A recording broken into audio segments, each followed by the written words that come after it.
Welcome everyone to the Creator Spotlight here on Fightful. I'm Jeremy Lambert, and I am joined today by a name you know, a man who's been on the channel a few times. He's usually talking to that other guy, Sean Ross Sapp, but you know, the B squad here on Fightful. Now you're talking with the A team here. He is filthy Tom Lawlor. On behalf of MLW, he's going to be competing this weekend at MLW SuperFight February 3rd. He's taking on Matthew Justice as part of the television tapings. Tom, how you doing, man? I can't complain. I mean, if I was going to, I'm sure it's not something you want to hear. So I guess for all intents and purposes, good. I've answered that question so many times in my life. I don't even know what to say anymore. I mean, you do the pod. Somebody asked me yesterday, and I just said, you know what? Terrible. What? Nah, it's fine. You do a podcast with Brian all the time. I know you do a lot of interviews and a lot of media. Do you get tired of like the intro is always like, "How you doing today, Tom?" And you just really want to just be like, you know what, today's actually kind of sucked, man. Well, I mean, I understand you have to say something, right? Like there has to be some sort of introduction, some sort of icebreaker. You don't want to make it awkward when you see anyone, whether it's on a podcast or in just day-to-day life. That's usually the first thing you say. So it's natural. So it's more like awkward for me because I don't have a good answer. You know what I mean? I've been asked this question so many times and I still fail 40 years later to have a reasonable answer ready to go every time when I know it's coming. So like, it's more embarrassing for me. Just go through like your entire day. Just be like, you know what? Today I woke up, ate breakfast, had bacon, had eggs, had a bowl of cereal on the side, did this, did that, and just make it as long as possible going through your entire day. And then maybe people will stop asking, "How you doing today? What'd you do today?" Yeah. Be quite monotonous. The first question I have to ask is earlier this year at the MLW show, your trunks. I noticed that they had a Chuck Liddell look to them. Was that a Chuck Liddell homage, those trunks? Yeah, 100%. Do you remember the trunks I'm talking about? Yeah, no, I know exactly because I had to order them and I had to say, hey, I want the Iceman style trunks. If you take a look, the ones that you're mentioning, Josh Bishop was also in that match and he had on some flame styled gear. So we were going back to the old days of the Iceman and the Bad Boy, Tito Ortiz and Chuck Liddell. So that's on me. That was the throwback. Now, we had multiple people say, hey, I loved your Fire and Ice trunks. And it never once occurred to me. Never once. And I was probably a fan of Fire and Ice, Scott Norton, and Ice Train more than most back in the mid-90s. But that was an homage to Chuck Liddell and Tito Ortiz. I noticed the Chuck Liddell part of that immediately. That's my favorite fighter. The Ortiz one I missed though. Oh, and I'm mad I missed that because Bishop, he's been on our show a few times, and so I should have immediately recognized that. Yeah, That's he needs a beanie with the flames on it to really go over the top. But he was once known as the Miller Beach Bad Boy in Black Label Pro Wrestling. Apparently Miller Beach is some awful beach up in that area, but he's kind of throwing it back to those days now. Well, now he's just McStiffy. At least that's what he calls himself out there. My co-host wanted me to ask. He couldn't join us today, but he wanted me to ask, what's it been like working with Josh Bishop and bringing him along to it's kind of a television setting? Yeah, I've been working with Josh for years, I guess. I mean, I'm pretty sure I was at his first match when he debuted in AIW years ago. So I've seen him go from a young, spry little boy who was, man-sized to now an almost double man-sized boy in AIW and all across the country for various independent promotions, now in MLW. I think Josh Bishop is one of these guys who's the future of wrestling. He reminds me of the I'm sure plenty of people say this, but the closest thing to me that he is like an amalgamation of Sid and Mike Awesome if they had a child, which would be quite disgusting probably the the consummation of Josh Bishop. But that's kind of what he reminds me of. And like, he brings a level of intensity that you rarely see in pro wrestling nowadays. And, you know, I can't wait to see if he really truly becomes the master and ruler of this world, like he could be. We've talked to him about the Sid comparisons. Like, why wouldn't I want to be compared to Sid? Sid was fantastic. And then he got the sign off from Masato Tanaka when he faced Tanaka. He's like, you remind me of Mike Awesome when I faced him. And he was, he popped big for that one, getting the sign off from Tanaka. The modern day gladiator. Yeah. Josh Bishop. We love Bishop. Again, he's been on our show a handful of times, and he's always been very great, very kind. He's a bonehead. I mean, we can't lie. He did the last time he was on our show, he did it from his car, and he just had blood like on the top of his roof. He's like, yeah, I was bleeding in a match, and like I tried to cover it up, and it squirted and got on the roof of my car, and I had to run into like a Rite Aid pharmacy holding my head, and they didn't know what was happening. Like, I need some bandages. So yeah, you can say that. I don't want to say it. I don't want to get him mad at me. Par for the course. I've taken plenty of shots from Josh Bishop, so I'm not too worried about it. He's power bombed me on concrete, both against my will and willingly. So you're facing Matthew Justice as part of the television tapings. I know you got a long history with Matthew as well, and Bishop and Matthew have wrestled all over the country. You know what? Now bringing this feud to MLW. Just talk to me a little bit about that and facing Matthew in this setting. I mean, it's not only like Matt Justice, but for years and years, for like 5-6 years now, however long these guys have been going around as a crew, I've had to deal with the second gear crew on show after show after show, running their mouths. They don't shut up. They're in the back talking just loud as hell about how tough they are, talking trash about other guys in the locker room, like probably taking bookings away from me at some point. I've fought Matt Justice before. I've fought one called Manders. I've fought Mance, whatever, good brother number 3, whatever he's trying to pass himself off as. And I don't like any of those guys, quite frankly. I'd rather spend my time on the road or in the locker room or in the ring with virtually anybody else on the MLW roster. But yet here I am once again being put into a situation where I got to fight Matt Justice, who never fights fair. These guys, him and Manders attacked me and Josh Bishop before the bell at our tag team title match. These guys, they don't play by the rules. I'm not here to be like a name on Matt Justice's belt. I'm not here to be a name for him to try to have under his wing because he hasn't been able to get it done for the past 15 years like he wanted to. I'm going to beat the crap out of Matt Justice. I'll take whatever few brain cells this guy has left. I'll send him back to the trailer park, to the 18-wheeler, whatever. Can I curse? Yeah.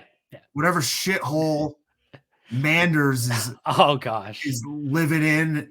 Matt Justice can go hang out with him. What the hell is that? What is this? I heard one review of my match on the internet. And that's one more than it deserved. Listen, does it bother you that people are going to call me Filthy Sean because I have the filthiest drop toe hold in pro wrestling? I think we should pull up some footage, Sean. Did you see that beautiful? I did. I saw you maintain the wrist control, which helps drag her down. You dragged Shaza down to your level. If there's one thing I like to do, it's to drag Shaza. That is, yeah, exactly. I don't even drag others down. It was nice. Yeah, it was nice. Nice wrist control on that takedown. Why doesn't anybody do that? Why do I got to teach everybody how to do everything? Well, are you here to teach me how to talk? I mean, I could, but anyway, people are. Yeah, that's. Listen, what I want to know is why do you even dare to wrestle when you're a part of media? You should pick a lane, Filthy Tom. Well, I did get some quite good reviews based on my performance at the last New Japan show when I was in the commentary booth. So, I mean, I'm willing to take the hint from anybody that wants to pay me to talk and not have to wrestle. I mean, if I get an excuse to step away and say, hey, it's because I got a better offer. Not because I'm next RJ City. Not because I'm getting slower. Not because I'm getting older. Not because I'm losing muscle mass. Not because my cardio is getting worse. Not because I'm getting uglier. Not because my performance is lacking. It's because somebody else offered me more money. So, hey, throw it my way. The next RJ City is Filthy Tom Lawlor. I'm excited. I think you would fit that role pretty well. You could have said like Pat McAfee. No, but RJ City, he writes all of Tony Storm's stuff right now. He's doing good.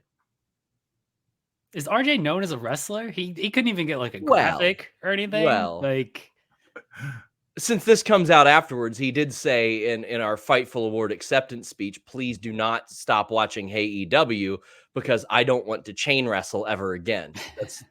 We would have to begin watching it in the first place to stop. I think he'd say the same, probably. Is that a video? It's a video show? What, a video show? The Hey EW? Yeah, it's a video show. Oh. It's allegedly online somewhere. Usually. Yeah, you can find it. Usually. Somewhere. Sean, now that you're here, yes. I would like to thank you. Really? As a wrestler. Yeah. Okay. To prevent you from ever doing an atomic drop. No. It's for the rest of the locker room. Okay. Because by you wrestling Shaza, no one else was going to be booked against either you or her.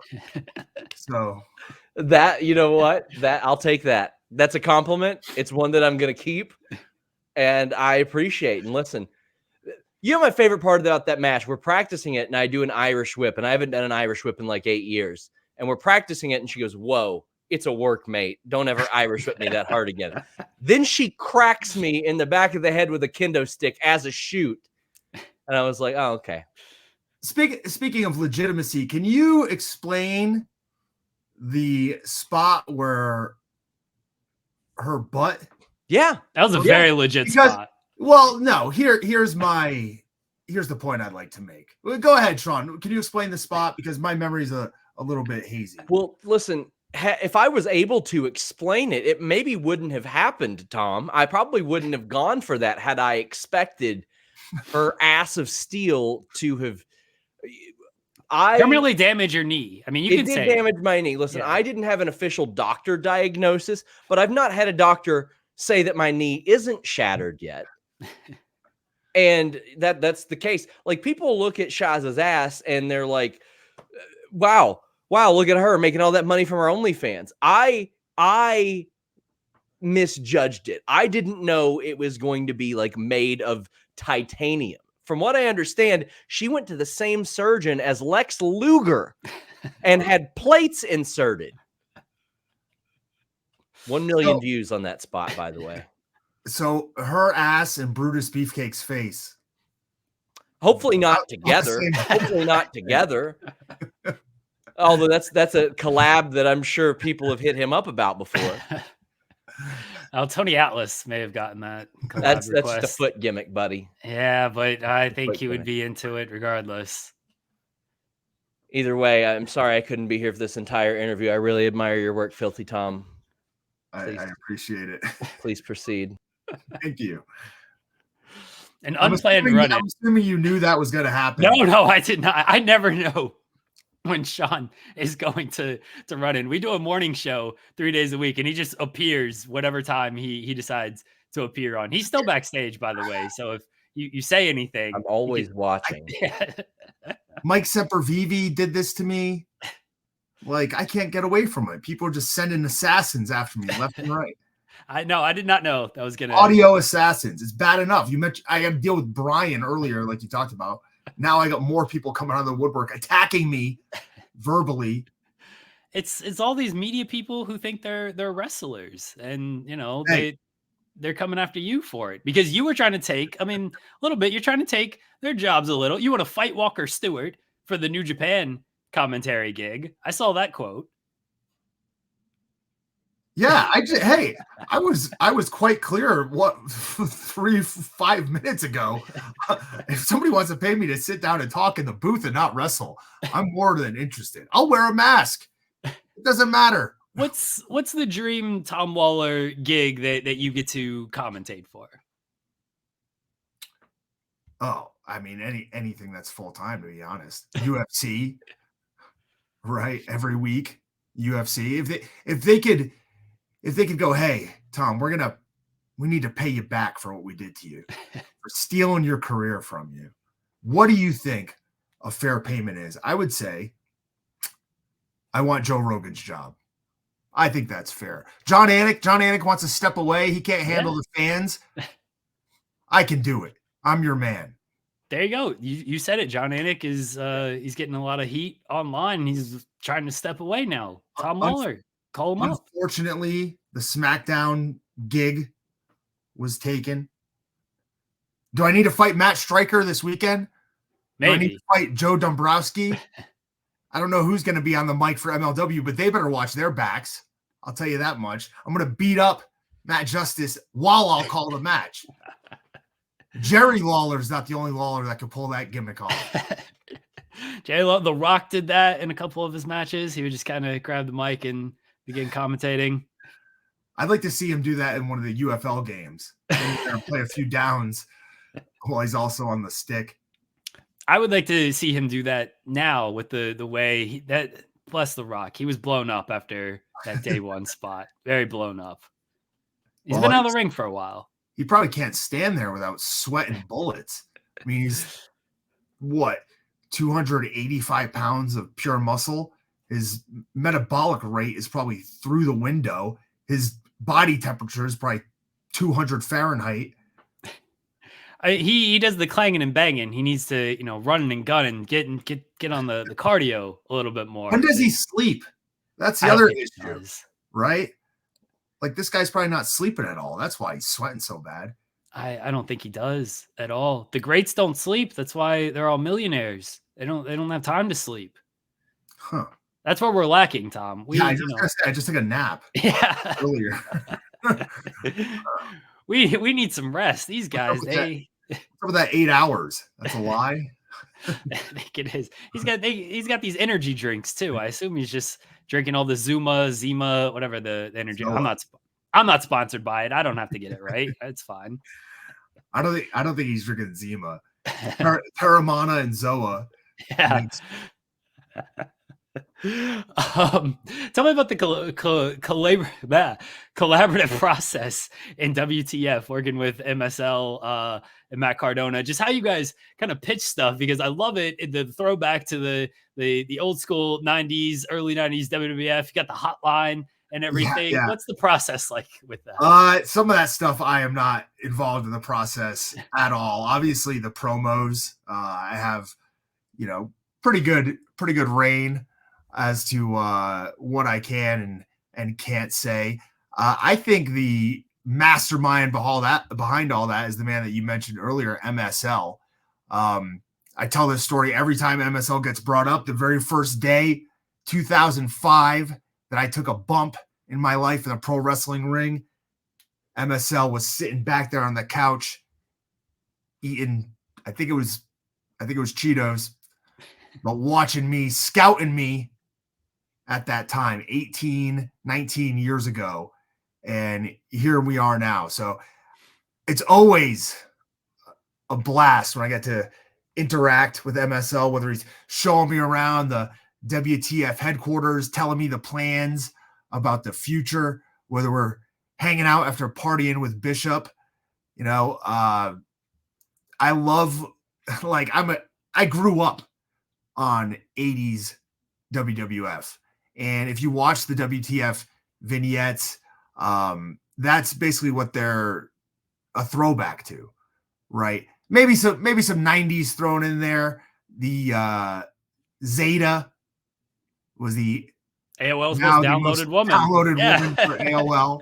right? So that's definitely a throwback to the 90s and Sunny. But we've seen different like companies do kind of sports entertainment groups in the past, and there's a lot of stuff that just wasn't done, whether it's like storyline reason or timeline reasons or whatever. And I think that this version, this kind of like throwback to the superstar wrestlers era of the 80s, and like the over the top characters, the vignettes with the cheesy music in the background. I love that stuff, to be honest. So every time I don't even get to see it until the finished product, to be fair, because they don't have the graphics flashing when MSL and I or Josh Bishop are there talking. So when I get to see it on Fusion or on YouTube or on Triller TV, it's always a treat for me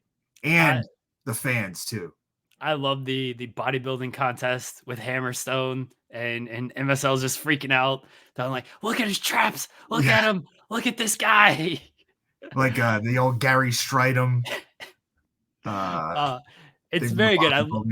I love how full bore you guys go with that, because you're right. The other companies have tried to do something, but they don't go into it as much as that, because there's so much you can play off of. I mean, there's the literal just history of WWF and WCW that you can play off that you guys do, and it's fantastic. Yeah, and there's so many like tropes, right? Like, I mean, they brought back the tumbler for the Royal Rumble, but that's a great one to use. Just the different graphics, like the school picture background laser graphic that they've brought back for the WTF. That's just one of my favorites. Hopefully you get to do a little bit more. Maybe it'll move on, to what was it? What was after that 80s era? The new era? Is that what it was called? The new generation. The new generation. Yeah. New generation WTF next, or some attitude era. Oh, I can't wait for that new generation WTF. It's gonna be a killer. Oh, new generation would be very good. They just make a difference. Make a difference, Josh Bishop. That's what you get. Sparky Lawlor. I'd say somebody needs to be Dean Douglas, just the teacher. Hey, I was a teacher. I have a teaching degree, so it might have to be me. Tom, I appreciate you joining me tonight. Thank you very much for your time. Let everybody know where they can find you at and what you got coming up. You can always find me on Twitter or X or whatever it is, at Filthy Tom Lawlor. And you can find me this Saturday, as we talked about, it'll be on Triller and YouTube and Fight and beIN Sports in the future. But Saturday night, the 2300 Arena MLW SuperFight.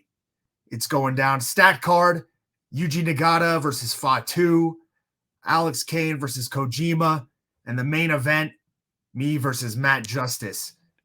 And after I beat him up, I'm coming after the rest of that Second Gear crew. And the commentary team. You're all on notice. Yeah. You too, Jeremy. Oh shit. Anybody who's making money talking, I'm coming for you. Oh, I don't make any money talking. All my money comes from the writing about the talking. Damn it. So yeah. This is all. You're safe, Jeremy. Thank you. Tom, I appreciate you joining this. Thank you again. Guys, it is MLW SuperFight. It is on Saturday. It's on Triller TV, Fight TV. You guys can check that out. We'll have plenty of coverage of it on Fightful. Tom, thank you again for joining us. And guys, we'll be right back here on the Spotlight.